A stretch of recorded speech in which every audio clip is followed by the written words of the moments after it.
All appearance and disappearance presupposes a change against some changeless background.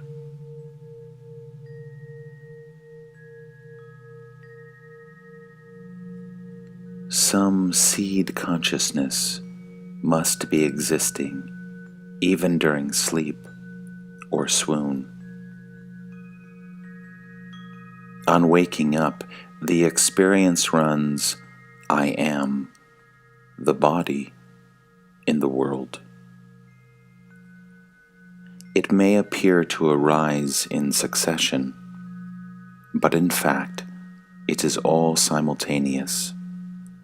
A single idea of having a body in a world. Can there be the sense of I am without being somebody or other?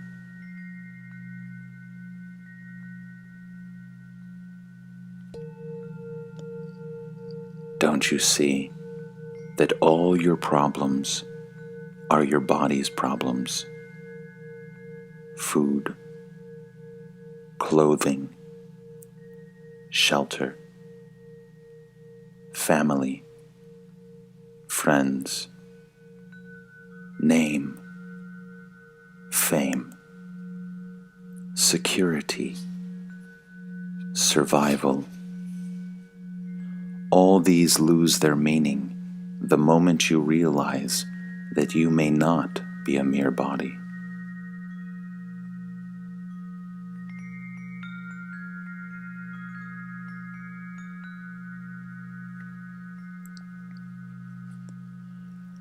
In a way, you are all the bodies, hearts and minds, and much more. Go deep into the sense of I am, and you will find it. How do you find a thing you have mislaid or forgotten?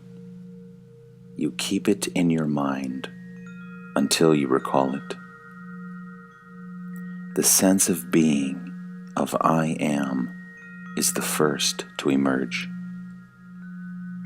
Ask yourself whence it comes, or just watch it quietly. When the mind stays in the I am without moving, you enter a state which cannot be verbalized, but which can be experienced. All you need to do is to try and try again. After all, the sense I am is always with you. Only you have attached all kinds of things to it. Body, feelings, thoughts, ideas, possessions, and so on. All these self-identifications are misleading. Because of them, you take yourself to be what you are not.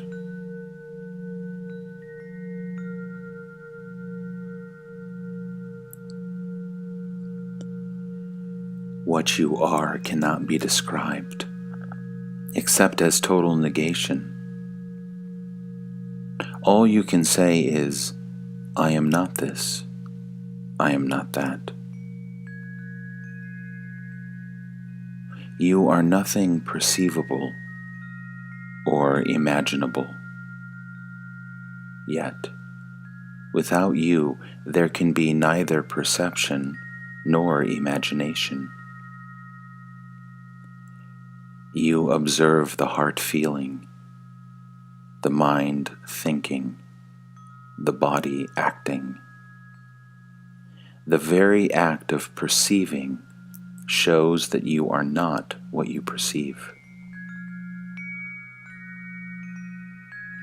Can there be perception, experience, without you? It is the experiencer that imparts reality to experience. An experience which you cannot have of what value is it to you?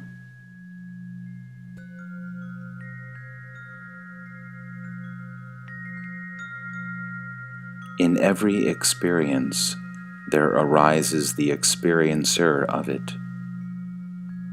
Memory creates the illusion of continuity. Identity and continuity are not the same. Just as each flower has its own color, but all colors are caused by the same light, so do many experiencers appear in the undivided and indivisible awareness, each separate in memory, identical in essence. This essence is the root, the foundation, the timeless and spaceless possibility of all experience.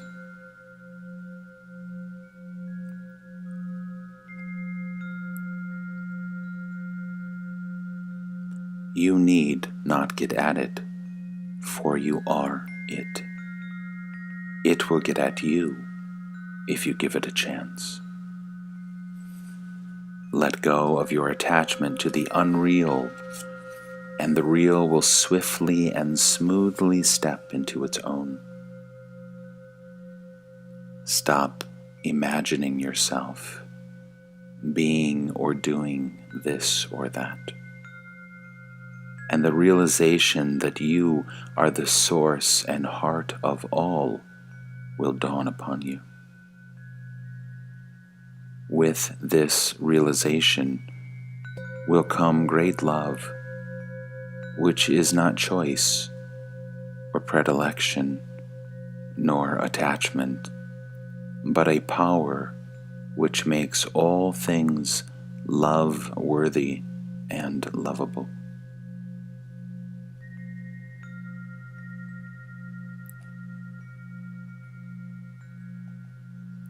My life is a succession of events, just like yours.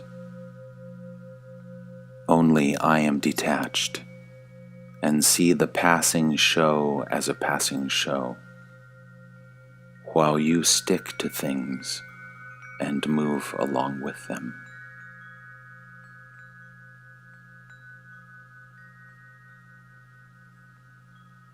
I trusted my guru.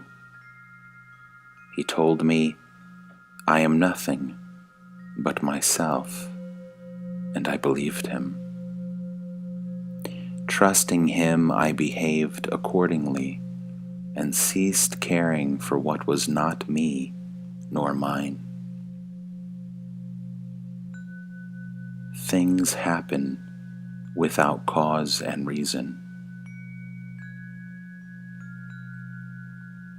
Why attach importance to opinions, even your own?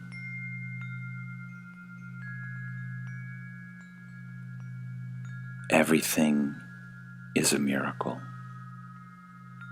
As to my mind, there is no such thing.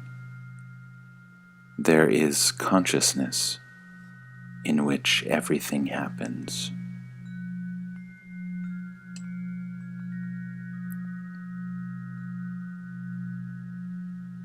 Your mind is all with things, people, and ideas, never with yourself.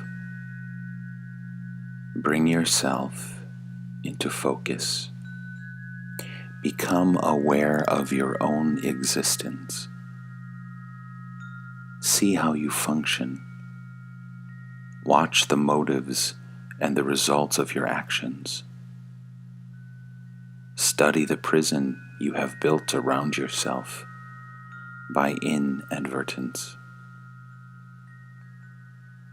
By knowing what you are not, you come to know yourself. The only way back to yourself is through refusal and rejection.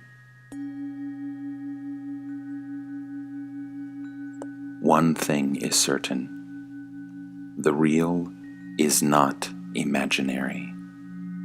It is not a product of the mind. Even the sense I am is not continuous, though it is a useful pointer. It shows where to seek, but not what to seek. Just have a good look at it. Once you are convinced that you cannot say truthfully about yourself anything except I am, and that nothing that can be pointed at can be yourself, the need for the I am is over. You are no longer intent on verbalizing what you are. All you need is to get rid of the tendency to define yourself. All definitions apply to your body only, and to its expressions. Once this obsession with the body goes, you will revert to your natural state, spontaneously and effortlessly.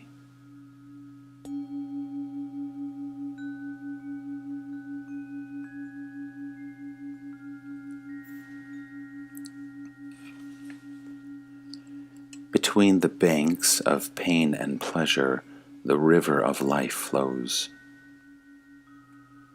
It is only when the mind refuses to flow with life and gets stuck at the banks that it becomes a problem. By flowing with life, I mean acceptance, letting come what comes and go what goes. Desire not, fear not, observe the actual as and when it happens. For you are not what happens, you are to whom it happens. Ultimately, even the observer you are not. You are the ultimate potentiality, of which the all-embracing consciousness is the manifestation and expression.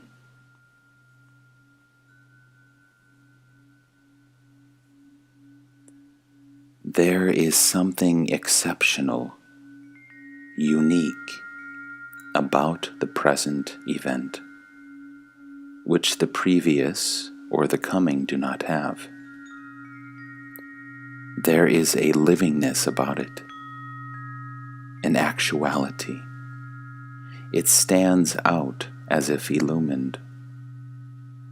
There is the stamp of reality on the actual, which the past and future do not have.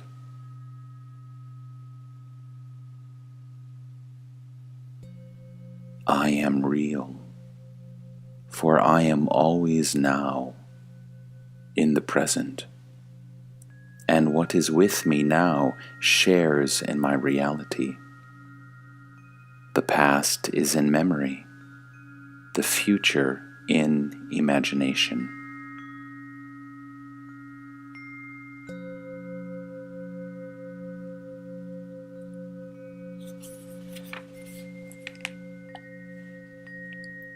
It is my own reality that I impart to the present event.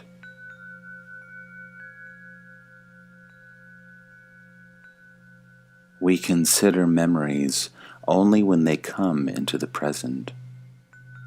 The forgotten is not counted until one is reminded, which implies bringing the past into the now.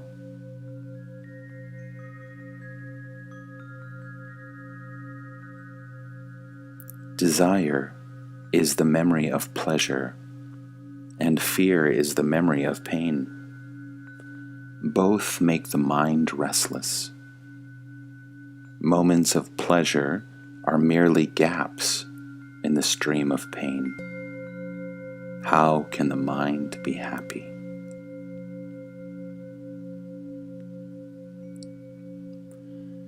The universe is complete, And where there is completeness, where nothing lacks, what can give pain?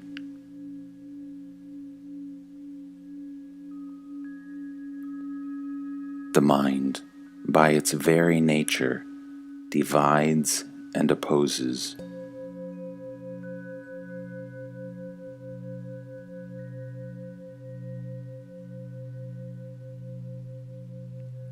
But there is another mind. In going beyond the limiting, dividing, and opposing mind, in ending the mental process as we know it, when this comes to an end, that mind is born.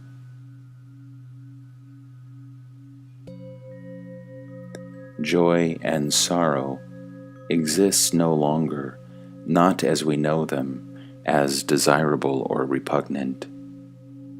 It becomes rather a question of love, seeking expression, and meeting with obstacles.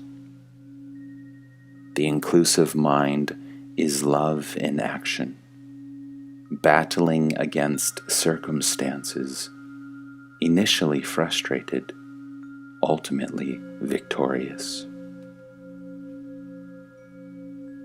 The mind creates the abyss, the heart crosses it.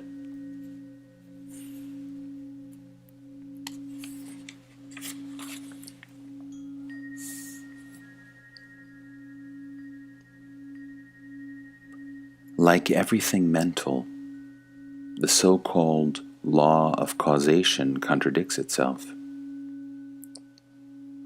No thing in existence has a particular cause. The entire universe contributes to the existence of even the smallest thing. Nothing could be as it is without the universe being what it is.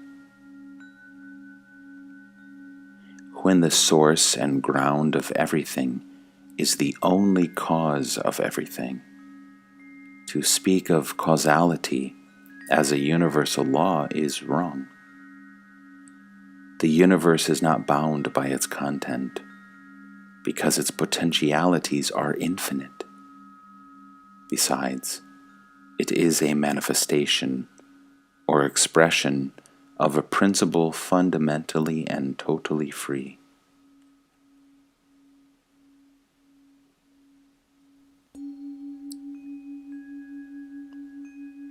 There is a lot of activity going on because of ignorance. Would people know that nothing can happen unless the entire universe makes it happen, they would but achieve much more with less expenditure of energy.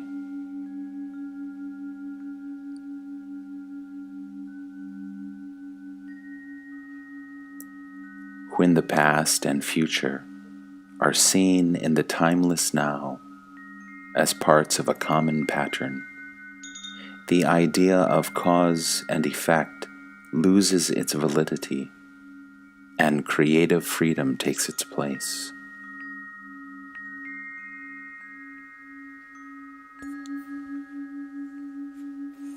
Your own mother was not needed to give you birth. You could have been born from some other woman.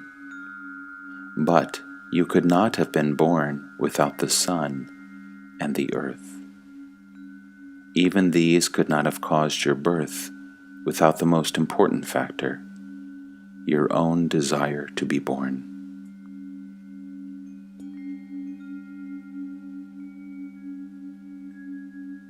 The real world is beyond the mind's ken. We see it through the net of our desires, divided into pleasure and pain, right and wrong, inner and outer. To see the universe as it is, you must step beyond the net. It is not hard to do so, for the net is full of holes. Look at the net and its many contradictions. You do and undo at every step. You want peace, love, happiness, and work hard to create pain, hatred, and war. You want longevity and overeat. You want friendship and exploit. See your net as made of such contradictions and remove them. Your very seeing them will make them go.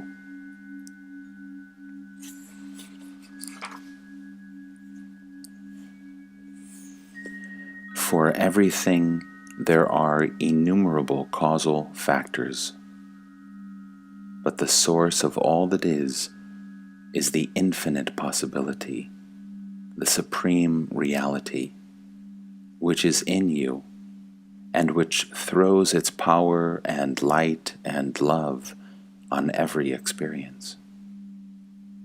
But this source is not a cause, and no cause is a source.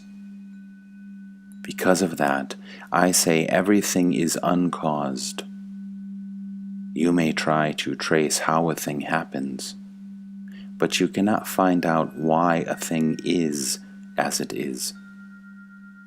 A thing is as it is because the universe is as it is.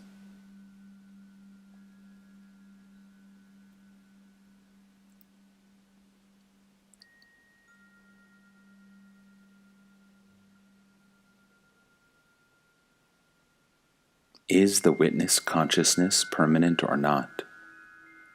It is not permanent. The knower rises and sets with the known. That in which both the knower and the known arise and set is beyond time. The words permanent or eternal do not apply.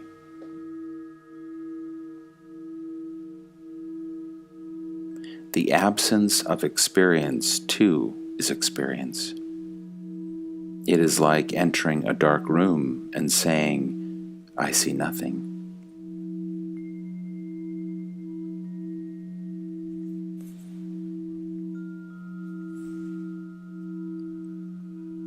Just as the knower of the body appears at birth, so he disappears at death. And nothing remains? Life remains. Consciousness needs a vehicle and an instrument for its manifestation. When life produces another body, another knower comes into being.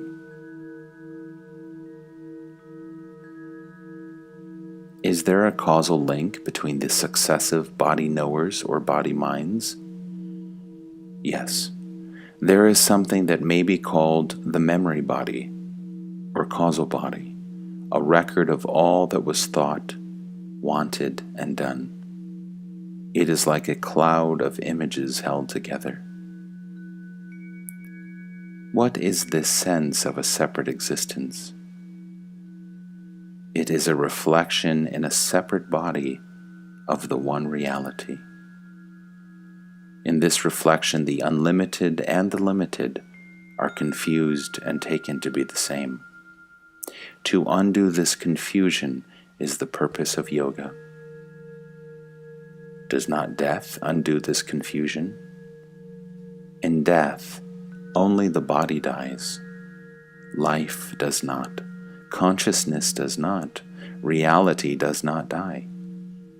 And the life is never so alive as after death. But does one get reborn? What was born must die. Only the unborn is deathless. Find what is it that never sleeps and never wakes, and whose pale reflection is our sense of I. How do you go about finding anything? By keeping your mind and heart on it. Interest there must be, and steady remembrance. To remember what needs to be remembered is the secret of success. You come to it through earnestness.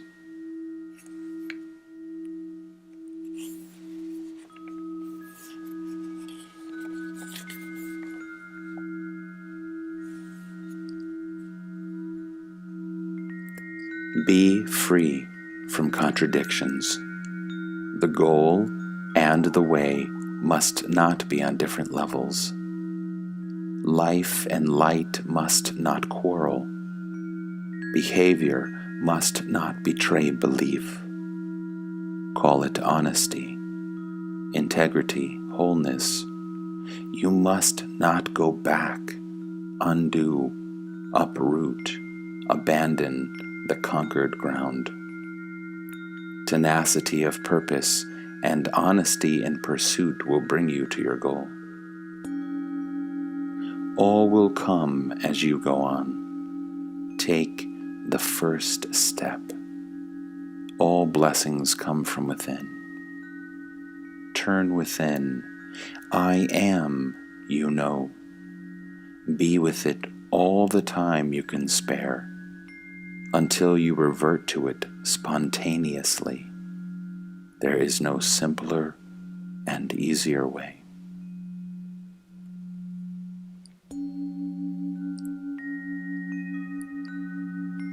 What is the purpose of meditation?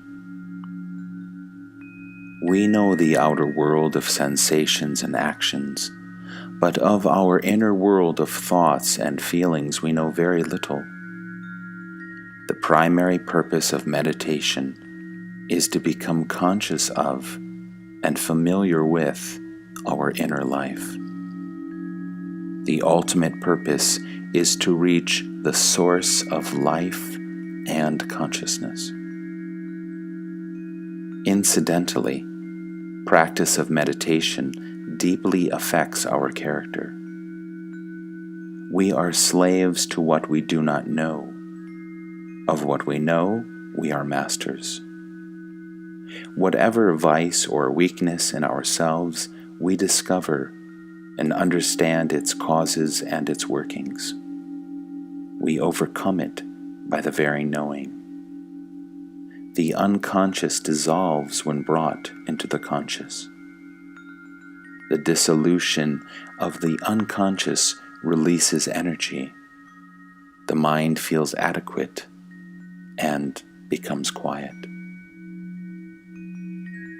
When the mind is quiet, we come to know ourselves as the pure witness. We withdraw from the experience and experiencer and stand apart in pure awareness, which is between and beyond the two. The personality, based on self-identification, on imagining oneself to be something, I am this, I am that, continues, but only as a part of the objective world. Its identification with the witness snaps.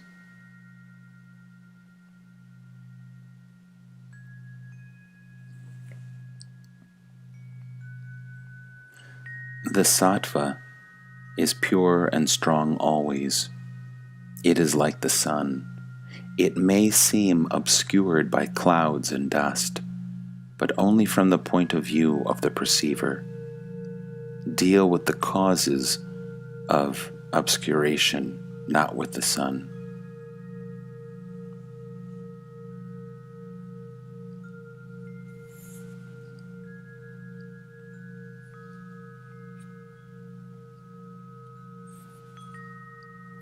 Whatever happens, I must be there to witness it. What begins and ends is mere appearance. The world can be said to appear, but not to be. The appearance may last very long on some scale of time, and be very short on another, but ultimately it comes to the same. Whatever is time-bound is momentary and has no reality. I see the world as it is, a momentary appearance in consciousness.